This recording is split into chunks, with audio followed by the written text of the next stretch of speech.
Vivid verses. The patio table had a wobble in the back left leg that I'd meant to fix for 2 months. I noticed it again that night because Cass kept resting her elbow on the edge, and every time she leaned forward, the whole surface tilted half a degree, just enough to make her wine glass tremble. I watched the small concentric rings spread across the surface of the Cabernet and thought, with the part of my mind that never stopped cataloging, that I should get to that leg this weekend. Then she said the thing. If you love me, you'll agree to this. I want to be precise about what happened in my head in the 3 seconds after she said it, because everything that came afterward depended on those 3 seconds. Most people, when they're ambushed, lose time. They blink and the world rearranges itself without their permission, and they spend the next several minutes just trying to catch up to a conversation that's already moved on without them. I don't have that problem. I've never had that problem. While her sentence was still hanging in the citronella-scented air between us, I was already 3 steps into the analysis. Step 1. She had used the word if. Conditional. A test structure. People don't propose genuine arrangements as tests. They propose them as proposals. I like us to consider an open marriage is a proposal. If you love me, you'll agree to this is a trap disguised as a referendum on my feelings, which meant she wasn't actually interested in my feelings. She was interested in a particular outcome and had constructed a sentence that made disagreement look like a character flaw. Step 2.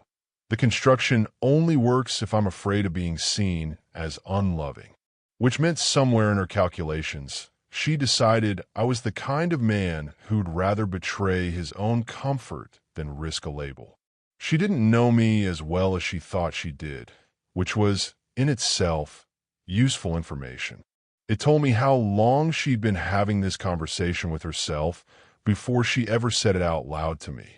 You don't misjudge your spouse's psychology overnight.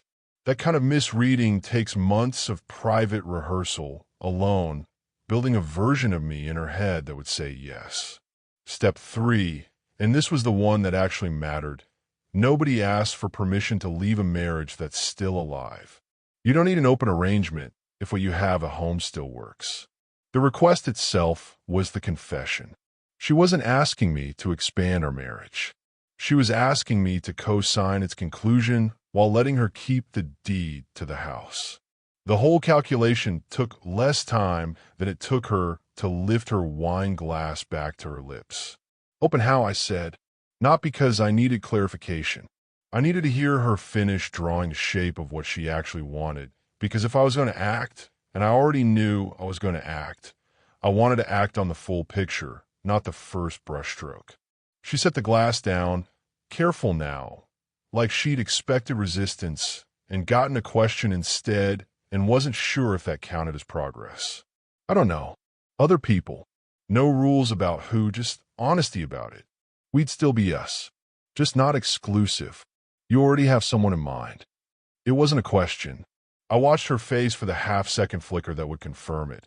And there it was, a small tightening at the corner of her mouth, gone almost as fast as it arrived. But I'd been reading that face for years, and I knew its grammar better than she did. That's not what this is about, she said. It's exactly what this is about. You don't theorize your way into wanting an open marriage. Something happened first, and the marriage became the obstacle, and now you're asking me to remove the obstacle and call it love. That's not fair. It's not supposed to be fair. It's supposed to be accurate. She pushed back from the table, not standing, just retreating a few inches, putting air between us the way people do when an argument has gone somewhere they didn't map out in advance. I recognized the move. I'd used it myself, years ago, in arguments that mattered less than this one. It's a stalling tactic. It buys you a second to recalculate. I gave her the second. I wasn't in a hurry. Hurrying would have suggested I needed something from her. And I didn't. Not anymore. Not since the word if had told me everything I needed to know. You're twisting this into something ugly, she said. I'm trying to be honest with you. I could have just done something and not told you. I'm choosing to come to you first. You're choosing to ask permission for something you've already decided to do regardless of my answer.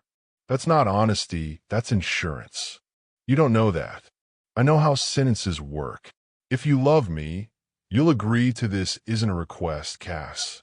It's a contract you've already written where my agreement is just the missing signature. You didn't come to me with a question. You came to me with a verdict, and you're asking me to ratify it. She didn't deny it. That was the part that confirmed everything. Not what she said next, but the half-beat where she said nothing at all, where her eyes moved off mine and found the citronella candle instead. Watching the flame do something safer than meeting my gaze. I'd given her an accurate description of her own maneuver, and she hadn't found the energy to dispute it. People who've been wrongly accused fight the accusation. People who've been correctly accused manage the fallout. This is usually the part where, if I were a different kind of man, I'd start negotiating. I'd ask what no rules actually meant in practice, whether there be a name, a face, a timeline, whether I'd have reciprocal permission, whether we'd tell people, whether this was a phase or a renovation of the entire structure of the marriage.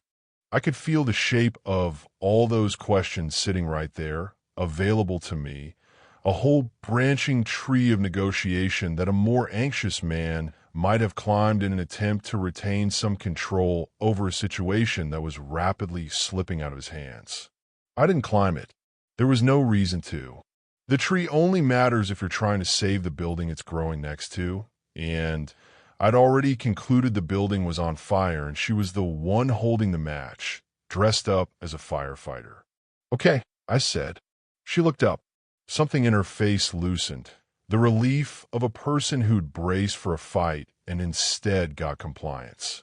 "Okay, you can be as open as you want. Because we're done." I watched it land.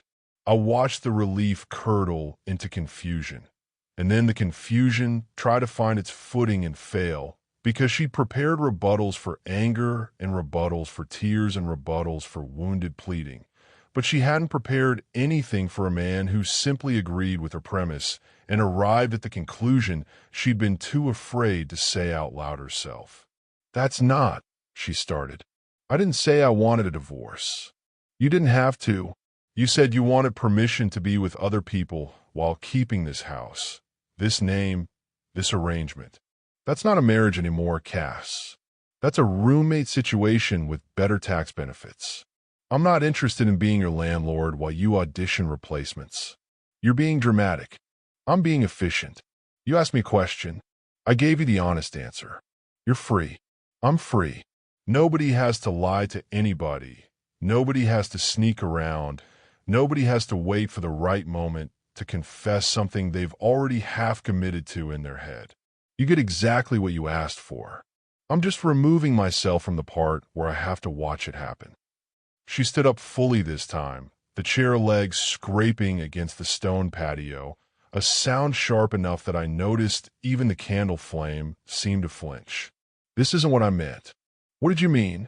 "I meant," and here was the gap, the place where her architecture failed her, because she'd built the sentence to produce a specific result and hadn't built a contingency for the result actually arriving. "I meant I love you and I wanted more, not less. I want us to have room to breathe. Not this. You wanted permission," I said, and I kept my voice level, the same register I'd used to read off a grocery list, because raising it would have given her something to push against, a temperature she could match or exceed, and I had no intention of giving her that kind of leverage. Permission to do something you'd already decided to do. The marriage was supposed to be the safety net under the high wire. I'm telling you, I'm not going to stand there holding a net for a woman who's already decided to jump towards someone else. That's not cruelty. That's just refusing to participate in my own diminishment. So that's it. 8 years, and the second I'm honest with you, you're just gone? I noted the number. 8 years. She'd reach for it instinctively, the way people reach for sentimental weight when logical weight has failed them, but I didn't bite on the number because the number wasn't actually load-bearing here. 8 years of marriage doesn't obligate me to stay for a ninth spent watching her test the waters of other beds while I keep paying the mortgage on the certainty I no longer have. You weren't honest with me, I said. You were honest with yourself, finally, and you mistook telling me for the hard part. The hard part was admitting it to yourself months ago, in your own head, every time you thought about whoever it is you've been thinking about. Telling me was just bookkeeping. There's no one. I told you this isn't about. I didn't ask if there was someone. I told you there was. You still haven't denied it. You've denied the framing. You've denied my tone. You've denied that I'm being fair. You haven't once said the words, there's no one. I notice things like that. It's sort of my whole approach to life. She crossed her arms, which I read correctly as the body trying to do what the mind couldn't, create a barrier where the argument had stopped providing one. Maybe I need time to figure out what I actually want. You don't need time. You came to this table tonight with a fully formed proposal. People don't improvise sentences like, if you love me, you'll agree to this. That's rehearsed. You practiced that line, maybe out loud, maybe just in your head while you were supposed to be listening to me talk about something else entirely. You know exactly what you want. You're just discovering in real time that getting it doesn't come free. What do you want me to say? Nothing. I'm not negotiating the terms of my own marriage, Cass. I already told you the terms. You're open. We're done. Those aren't actually two separate conditions. They're the same sentence. You just hadn't noticed that yet. I stood up. Not abruptly. I never do anything abruptly. Abruptness is what people do when they're trying to convince themselves of a decision they haven't actually made yet. And I'd made mine the moment the word if left her mouth. I picked up my wine glass, still half full, and I carried it inside, because leaving a half-full glass of decent Cabernet outside felt like an unnecessary waste layered onto an evening that already had enough waste in it. She followed me in. You're not even going to think about this. I thought about it. It took about 3 seconds. I've had longer thoughts about what to order for lunch. That's insulting. It's not meant as an insult. It's meant as information. Some decisions require deliberation. This one didn't, because you'd already done the deliberating. You just did it without me, and then brought me the finished product disguised as an open question. I'm not insulted by how fast I decided. I'm relieved. It means I still know exactly what I want, even when someone I love is trying very hard to convince me to want something smaller. I rinsed the glass at the sink, set it in the rack, and felt her watching my back, waiting for some crack in the efficiency, some place where the performance, because she clearly assumed it was a performance, would slip and reveal the wounded man underneath who could be talked back down. There wasn't a performance to slip. That was the part she couldn't process yet. I genuinely wasn't hurt in the way she expected hurt to look. I was something closer to relieved, the specific relief of a man who'd been carrying an ambiguous weight for longer than he realized and had just been handed clear permission to put it down. I'm going to sleep in the office tonight, I said, drying my hands on the dish towel, folding it back over the oven handle the way I always did, because routines don't stop just because the marriage attached to them has. Tomorrow I'll start figuring out logistics. You don't need to do anything. I'll handle the parts that need handling. Just like that. Just like that. You didn't ask me a soft question tonight, Cass. You asked me a hard one, and I gave it a hard answer. If you wanted room for nuance, you should have led with nuance instead of an ultimatum. She didn't follow me to the office. I heard her for a long time, moving around the kitchen doing nothing in particular. The sound of someone rearranging objects that didn't need rearranging because their hands needed something to do while their mind caught up to a conversation that had ended faster and more finally than they'd budgeted for. The office had a daybed I'd bought 2 years earlier for a guest room we never quite finished furnishing, and I lay on it that night, doing the kind of inventory I do best. Not emotional inventory. Not yet. That would come later and in smaller doses than people might expect, but practical inventory. What needed to move? What needed to be split? Whose name was on what? I am, if nothing else, a man who solves the problem directly in front of him before allowing himself to feel anything about the problem that came before it. She knocked on the office door around midnight. I was still awake, lying in the dark doing arithmetic about lease agreements, but I let 3 full seconds pass before I said, "Come in," because I wanted her to sit in that gap, the same way she let me sit in the gap of her sentence at dinner. Fair trade. She came in wearing the robe she usually wore when she'd been crying and didn't want to admit it, the old gray one with the frayed cuff she kept meaning to replace. Her eyes were red-rimmed, but dry now, which told me she'd done her crying somewhere I couldn't see it and had composed herself before risking the door. "Can we talk like adults?" she said. "We have been talking like adults. I'm not sure what version of this conversation you're hoping to access that we haven't already had. I think I panicked.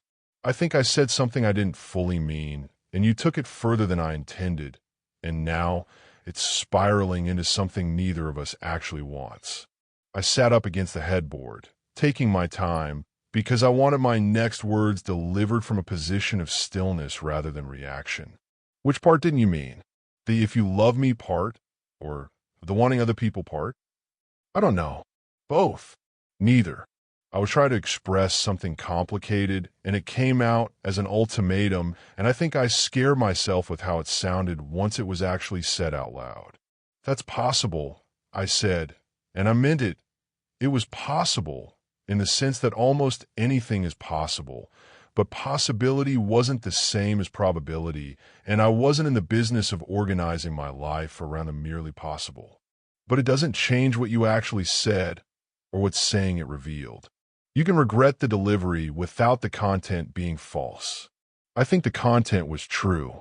I think you've wanted more room than this marriage currently offers for a while now, and tonight was the first time it found a sentence. So what? You've already decided I'm a liar and a cheat, and there's no version of this where we just talk it through. I never called you a liar or a cheat.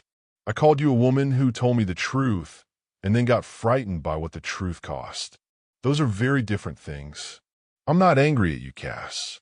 I want to be clear about that, because I think you're waiting for anger, and it's not coming, and the absence of it is confusing you more than the anger itself would.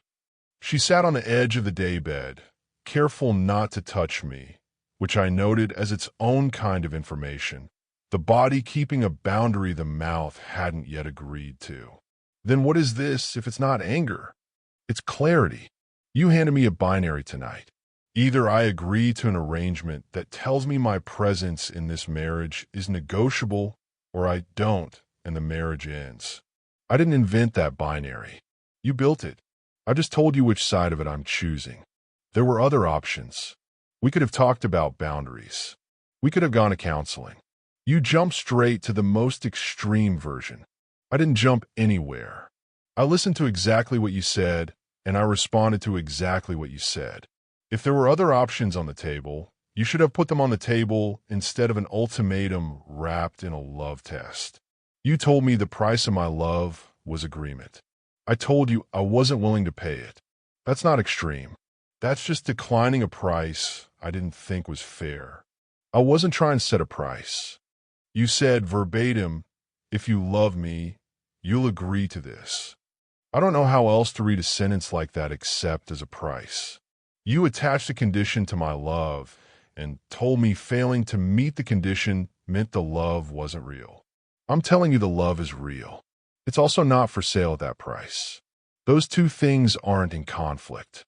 She was quiet for a moment, and I watched her face work through something, the particular expression of a person discovering that the conversation they'd walked in expecting to have was not, in fact, the conversation available to them. "You're not even going to ask me who it is?" "No." "Why not?" "Don't you want to know?" Knowing the name wouldn't change my decision. It would just give me a face to be unfairly resentful toward, and I have no interest in spending whatever energy I've left on a stranger who isn't actually the problem. You're the problem, Cass. Not in a moral sense. I'm not interested in scoring this as some referendum on who's the villain. I mean it structurally. You're the variable that changed. Whoever he is, he's just a symptom. I don't treat symptoms. I treat causes. That's a cold way to put it. It's an accurate way to put it.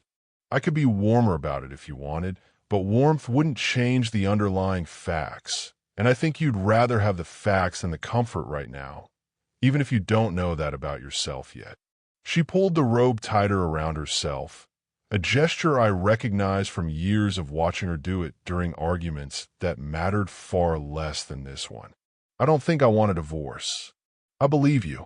I think you wanted permission to feel less trapped without losing the structure that makes you feel safe.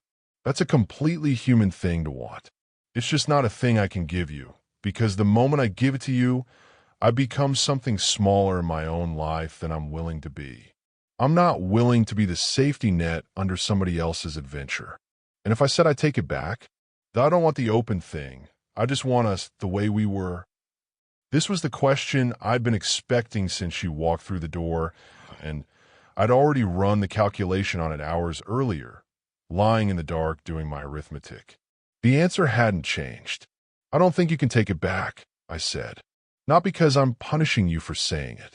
Because I don't think the desire goes away, just because the consequences turned out to be bigger than you expected.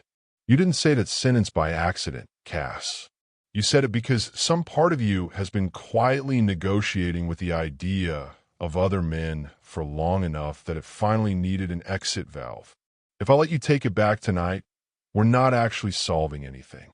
We're just delaying the next version of this conversation. Except next time, you'll have learned to phrase it more carefully, and I'll have learned to trust you less in the meantime. That's not a marriage. That's a slow leak with better PR. You don't know that's what would happen. You're right, I don't know it with certainty. But I'm not in the business of betting my life on the version of events that's least likely, just because it's the most comfortable. I'd rather act on the probable and be occasionally wrong than act on the comfortable and be reliably disappointed. She started crying again, quietly, the kind of crying that doesn't ask for comfort, just happens, the body processing something the mouth hasn't caught up to yet. I didn't move to comfort her, not out of cruelty. I want to be precise about that because precision is the only kindness I have left to offer her at this point, but because comforting her in that moment would have sent a signal I didn't intend to send, the signal that my decision was provisional, available for renegotiation if she could just access the right emotional register. It wasn't provisional. I'd made it at the patio table, in the 3 seconds after if, and nothing that happened afterward had given me a reason to revise it. I'm going to start looking at places this week, I said, gently but without any giving it. You can stay here. I think that's fair, given the house was already more yours than mine before we even started this conversation. I'll take what's mine and I'll go, and I'd like us to handle the rest of it without lawyers turning it into a war, if that's possible. I don't think it has to be ugly. I just think it has to be final. You're really not going to fight for this. I fought for this for 8 years, Cass. Every quiet adjustment, every time I noticed something was off, and chose patience instead of confrontation because I thought patience was a virtue and not a vacancy you were slowly moving into. I'm not unfighting now. I'm just done fighting for a version of us that apparently stopped existing before I was informed it had stopped. She left the office sometime after 1, and I lay there in the dark a while longer, not sleeping, just running through the practical sequence of the next several days the way I might plan a long drive. Not because the destination was pleasant, but because the planning itself was a kind of competence I could hold on to when everything else about the night had gone soft and unfamiliar. I started moving things out 3 days later, not in a dramatic, single-afternoon purge. I'm not interested in theater, and theater would have suggested I was performing the separation for an audience rather than simply executing it, because it was the correct next step. I took my clothes first, then the books that were unambiguously mine, then the smaller pieces of furniture I'd brought into the house before we were married, things that had a clear provenance and wouldn't require an argument to claim.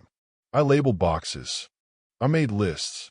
I did the entire process with the same calm, methodical attention I bring to anything that actually matters, because grief, in my experience, doesn't disappear if you ignore it, but it does behave itself better if you give your hand something precise to do while it works through you in the background. Cass watched some of this from the kitchen doorway on the second day, arms crossed, not offering to help and not asking me to stop. "You're really doing this fast," she said. "I don't see the upside in doing it slowly. Slow endings just give people more opportunities to convince themselves the ending isn't really happening. I'd rather we both deal with the reality of it now than spend 3 more months in a softened version of the same conversation. People are going to ask what happened. You can tell them whatever version makes sense to you. I'm not going to contest your account of it to anyone. I don't need an audience to validate my decision. I made it for reasons that were sufficient to me, and I don't think I owe a public explanation to people whose opinion doesn't change the underlying facts. That's very convenient. You get to leave and also get to be the reasonable one." I set down the box I was carrying. Books, mostly the spines worn in places that meant something once and would mean less with time, and looked at her directly, because this particular accusation deserved a direct answer rather than a continued retreat toward the door. "I'm not trying to be the reasonable one, Cass. I'm trying to be the accurate one. You said a sentence that told me the marriage was already over in your head. I believed you. That's the whole sequence of events. If believing you makes me look reasonable by comparison, that's not a strategy on my part. That's just what happens when one person tells the truth a little too late and the other person takes it at face value instead of arguing them out of it. I told you I panicked. I didn't mean for it to end like this. I know you didn't mean for it to end like this. I think you meant for it to bend like this, for me to flex, absorb the new shape of things, and let you keep both the marriage and the freedom you were asking for. I'm not built to bend that particular way. I never have been. You knew that about me for 8 years, and you still ran the experiment anyway, which tells me you either forgot who you married or you were hoping I'd changed into someone more flexible without you having to notice the change happening. Either way, I haven't changed. You just finally tested the part of me you'd never actually tested before. She didn't have an answer for that. Or if she did, she didn't offer it. I picked the box back up and carried it to the car. And when I came back inside for the next load, she'd retreated somewhere else in the house. And I let her have the distance, because distance at this point was the kindest thing either of us could offer the other. The call started the following week, after the bulk of my things were out and the house had begun to look like what it actually was now, a place that used to belong to 2 people and currently belonged to one, with a faint outline where the other one used to be, the way a picture frame leaves a paler rectangle on a sun-faded wall. "I think I made a mistake," she said the first time she called. No greeting, just straight into it the way people do when they've been rehearsing an opening line and finally found the nerve to use it. "Which part?" "All of it. The thing I said, letting you leave instead of stopping you. I think I was testing something, and the test went further than I wanted. I understand that's how it feels now. But I want to be honest with you, because I think honesty is the only thing I have left to offer that's actually useful at this point. The test wasn't a mistake in the sense that it revealed something false.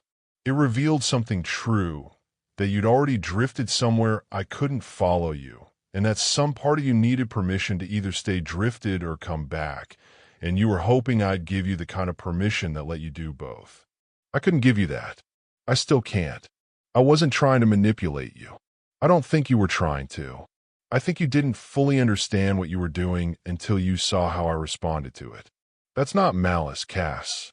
That's just a person discovering the shape of their own desire by accident, in real time, in front of someone they love. It happens. It's just that once it happens, it can't be unhappened. I heard exactly what you meant, even if you didn't fully mean to say it that clearly, and I gave you exactly the answer that followed from it. So there's nothing I can say. There's plenty you can say. I just don't think there's anything you can say that changes the conclusion. You can tell me you didn't mean it, and I believe that you didn't mean to say it the way you said it, but you meant the feeling underneath it.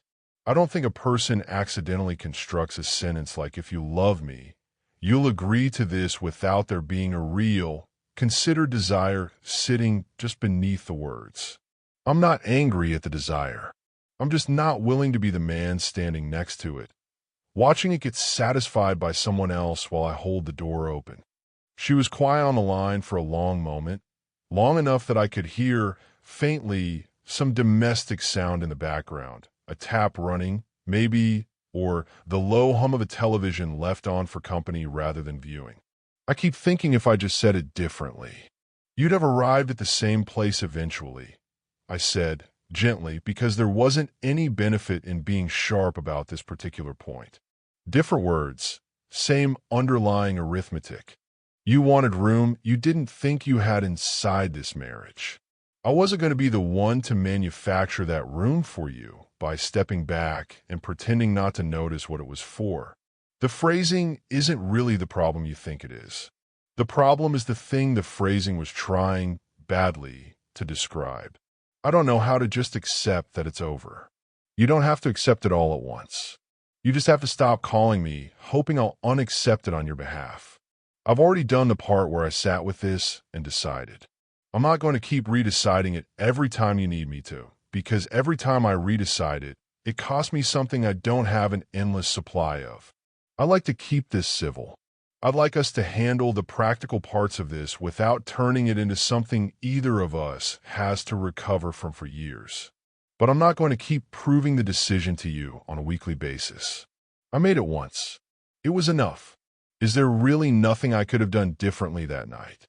I thought about that question longer than the others because it deserved a longer answer than the rest, and because I wanted to give her something true rather than something merely final. You could have come to me with a question instead of a verdict, I said. You could have said, I think I want something different, and I don't know what to do about it. And we might have had a much longer, much harder, much more useful conversation than the one we actually had. But you didn't do that. You came to me with a structure that only had one acceptable answer built into it.